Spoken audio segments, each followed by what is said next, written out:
চিংড়ি মাছ গ্রাম ও শহর অঞ্চলে ব্যাপক পরিচিত একটি নাম। এর ব্যাপক চাহিদা থাকার কারণেই বাজারে এটি বেশ চড়া দামে বিক্রি করা হয়।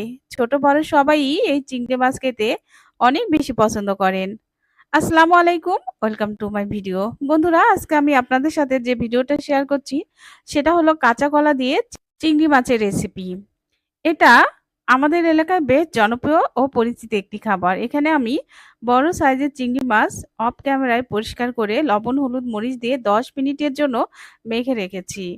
এরপর একটা বলের মধ্যে কাঁচা লঙ্কা, পেঁয়াজ, মরিচ কেটে রেখেছি। আমি যেহেতু এই রেসিপিটা করব কাঁচা লঙ্কা দিয়ে, যাতে এর কালারটা অনেক সুন্দর আসে। এরপর আমি অফ ক্যামেরায় কাঁচা কলা হালকা আঁচে খুব ভালো করে ভেজে নিয়েছি। এই রান্নার মূল উপকরণই হলো কাঁচা কলা ভেজে নিতে হবে। এরপর আমি চিংড়ি মাছ বিভিন্ন ধরনের বাটা মসলা দিয়ে তার মধ্যে কাঁচা লঙ্কা, লবণ, হলুদ, মরিচ দিয়ে খুব ভালোভাবে কষিয়ে নিব।